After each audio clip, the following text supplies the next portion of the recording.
Olá a todos e todas, sejam bem-vindos. Com muita alegria hoje nós recebemos ao Instituto Federal de Minas Gerais, Campus Congonhas, professor Dr.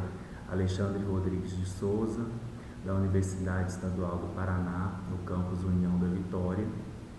Muita satisfação que nós recebemos o pesquisador que tem colaborado com o Instituto numa parceria de publicação, e hoje ele vai apresentar a sua pesquisa. O professor Alexandre, ele é doutor na Universidade Federal Fluminense, na linha de pesquisa História Moderna, e tem se destacado no estudo da história das mulheres em Minas Gerais no século XVIII, tendo aí grandes artigos e livros publicados sobre o tema. É uma grande satisfação recebê-lo e contar com a parceria da Universidade Estadual do Paraná. Nesse momento nós nos sentimos muito felizes com essa presença e temos a certeza que esse material gravado disponibilizado aqui nos nossos projetos, né, de pesquisa e extensão serão de muita valia para a compreensão da história, né, de Congonhas e da história de Minas de uma forma geral, tendo em vista que nós vamos estudar os processos, né, de mineração e ocupação desta área no século XVIII. Né? Então é uma grande felicidade poder recebê-lo nesse instituto, né, nosso projeto. Nesse momento eu passo a palavra para o professor e agradeço pela presença. E agradeço a vocês também pela participação.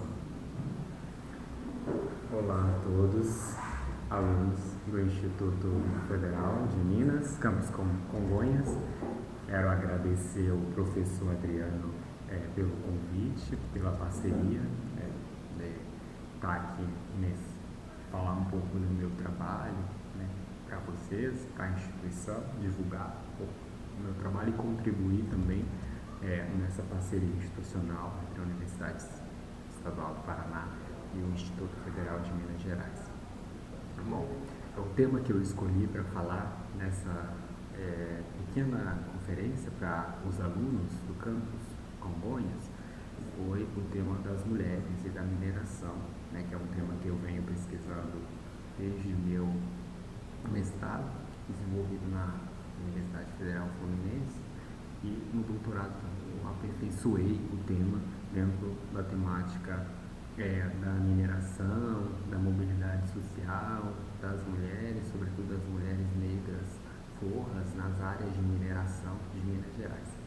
Bom, esse é o tema, né, dessa conferência, são mulheres que estão envolvidas nas áreas de mineração, porque é importante falar um pouco desse contexto, né, um contexto de Minas.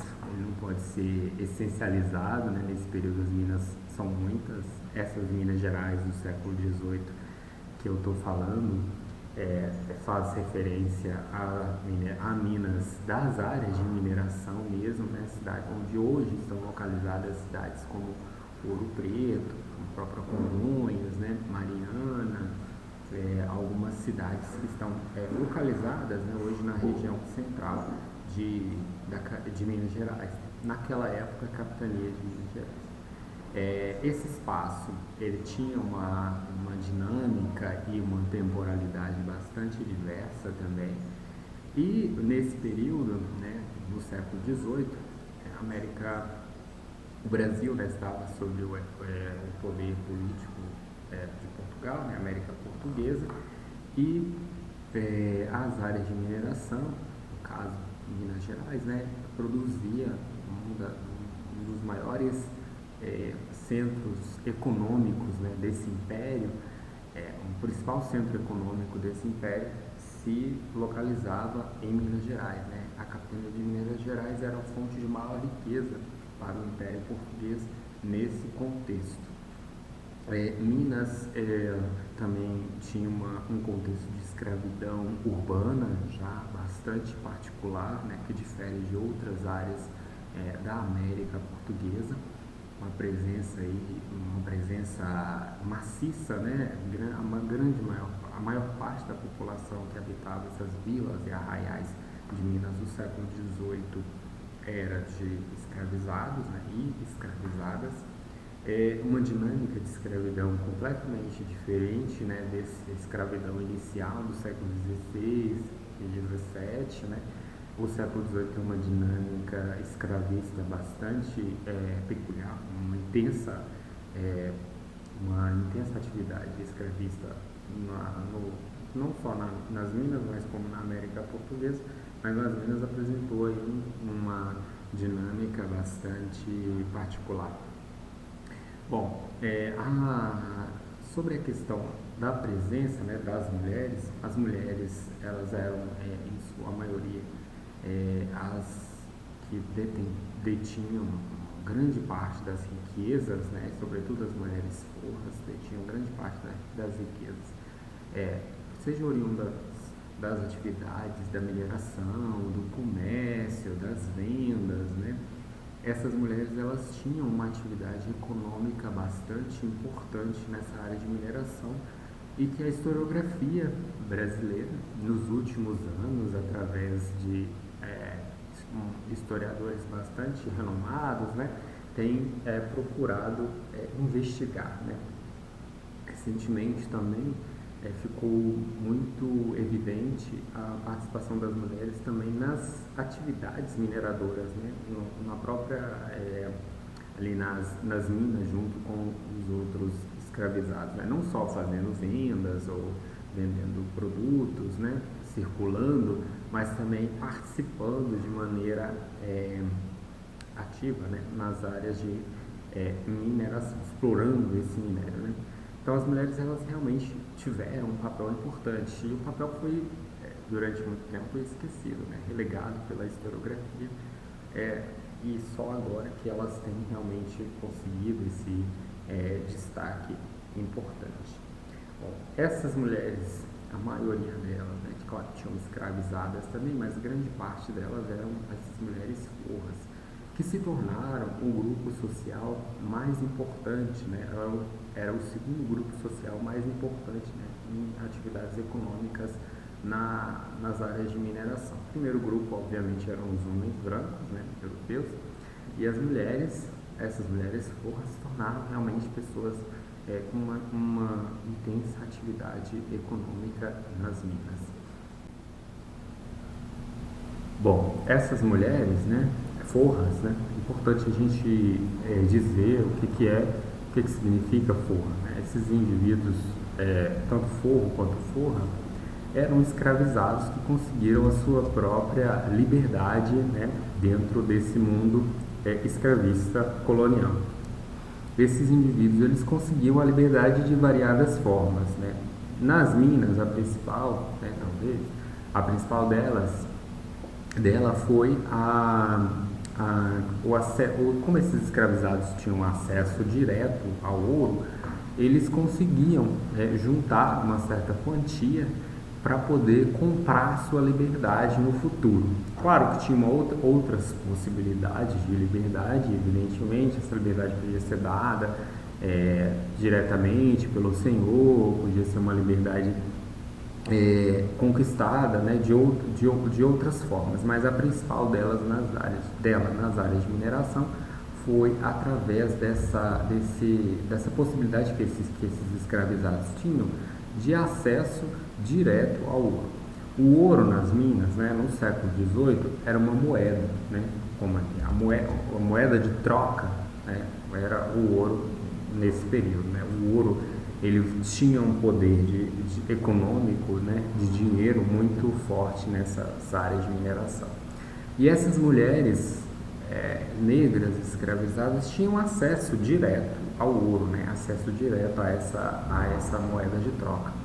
Então isso, né, esse contexto, eu chamei de escravidão bastante específica, é por conta dessa grande, né, uma das principais características é por conta dessa grande possibilidade desses escravos conseguirem a sua liberdade e através disso, né, conquistar aí a sua liberdade através da mobilidade social que era muito comum, né, entre os escravizados na América Portuguesa. É importante falar que, ainda que as escravizadas e os escravizados conseguiram a sua liberdade através da alforria, vale destacar que a maioria deles morreu na condição de escravo, né? Essa condição de forro, de livre, de liberto, né? São consequências de uma documentação que foi legada para nós, né? Enquanto documentação de investigação. Mas é possível se afirmar que grande parte desses escravizados, né, realmente morreu aí na condição de escravo, né, de cativo. Mas a América Portuguesa, né, a Capitania de Minas Gerais, ofereceu, né, esse tipo de possibilidade para esses indivíduos, né, sobretudo para as mulheres forras que se tornaram, como eu falei, né, as principais detentoras, né, da atividade econômica nas áreas de mineração, né, o grupo principal. E passando por um terceiro momento, né, dessa fala, eu queria quero falar um pouco do material de pesquisa, né, como é que a gente chega ao acesso, como é que o historiador tem acesso a esse tipo de informação, né, e consegue falar sobre esse assunto, né, através de documentos, né, principalmente documentos de testamentos, processos crimes, né, documentos de visitações eclesiásticas também que permitem ao historiador ter acesso ao cotidiano e à mentalidade daquela época, né. Os testamentos eram como hoje, né, os testamentos onde as pessoas deixavam ali as suas listas, né, elencavam as suas listas de desejos, de bens na hora da sua morte, e era muito comum também nos testamentos os próprios senhores alforriarem os seus escravos ou deixarem, né, quantos escravizados eu tenho na atividade tal, né, qual a condição do escravo, né, se é casado, solteiro, qual a relação que ele tem com esse escravizado. Os processos crimes também geram importante fonte de informação para a gente conhecer esse mundo colonial, né, das minas, através das rixas, né, e das brigas entre essas populações, né, entre o escravizado com o outro, entre um branco e um escravo, né, que normalmente geravam um processo crime, e hoje é possível a gente investigar como é que, através da leitura, né, desses processos, um pouco do cotidiano dessa população num contexto de conflito, né, de violência. Ainda falar um pouco sobre as visitações, também, que é uma documentação bastante interessante, né, as visitas, chamadas visitas pastorais, né, foram visitas feitas não só no mundo, na América Portuguesa, mas foram feitas no contexto, né, no Império, né, português como um todo, mas existe uma documentação das visitas pastorais aqui para Minas Gerais, né, aonde eram colhidos testemunhos, né, por parte de visitadores eclesiásticos, testemunhos do cotidiano, da vida da população, procurando realmente controlar comportamentos, né, e controlar os chamados pecados públicos, né, nessa região das minas, né. Existe para outros espaços também, como Cuiabá, como Salvador também, mas para as minas essa documentação ela está bastante conservada, né.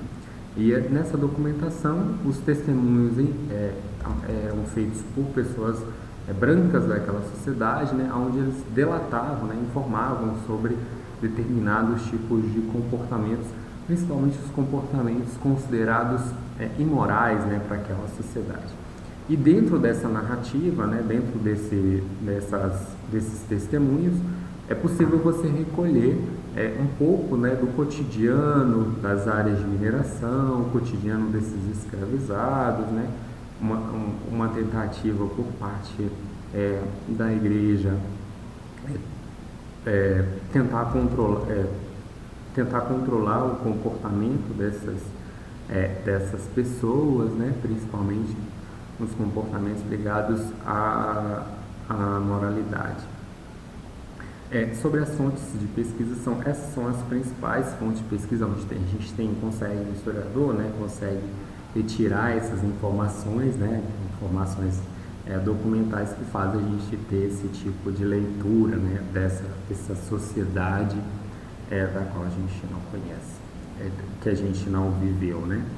É importante, para finalizar, para os colegas, né, que durante muito tempo a historiografia também ficou muito focada, né, de que o mundo colonial era um mundo reduzido, né, à oposição entre negros e brancos, né, quando na verdade essa ideia, né, já foi superada pela historiografia. Hoje a gente trabalha muito mais num viés de pluralidade, né, dessas relações, né. O mundo colonial ele não pode ser lido com as informações pré-concebidas do nosso presente, né. O mundo colonial não era um mundo que dividia pretos e brancos, né, talvez livres e escravizados seja uma dinâmica mais correta, né, que era o que organizava hierarquicamente a população, economicamente, quem tinha acesso a determinados tipos de lugares sociais, né, estava marcado muito mais pelo indivíduo ser livre ou escravizado.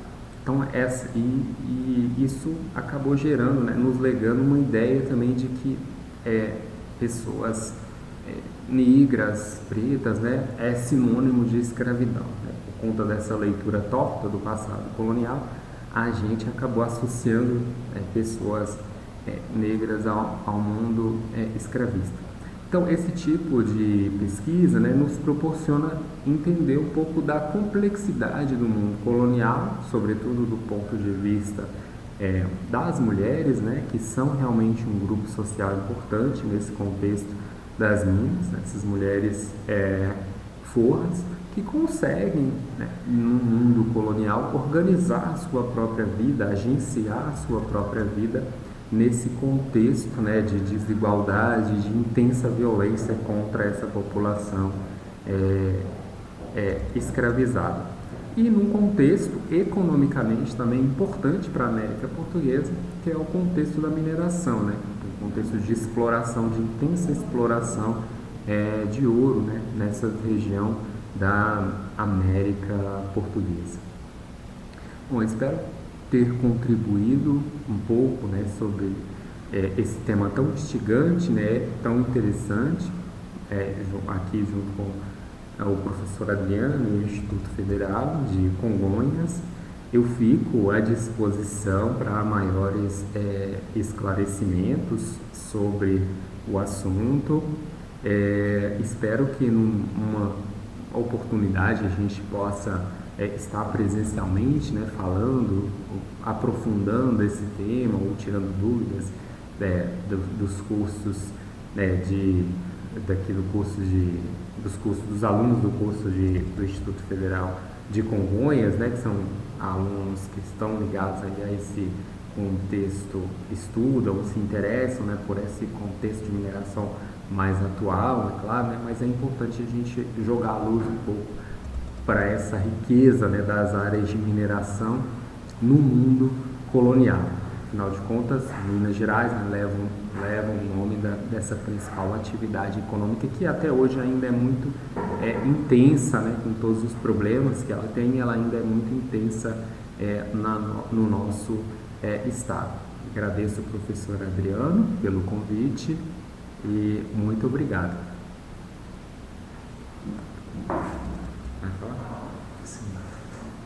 Gostaria de agradecer ao professor Alexandre pelas contribuições e pela presença em nossa instituição. Tenho certeza que esse diálogo, né, da mineração no período colonial, ele mostra, né, o desenvolvimento dessa atividade, né, como essa atividade ainda né, importante na nossa sociedade, né, uma atividade que proporcionou ocupação, né, desse território e ainda hoje é uma atividade muito importante, né? Então, A partir dessas atividades econômicas, é possível compreender essa sociedade, né, e entender um pouco dessa cultura.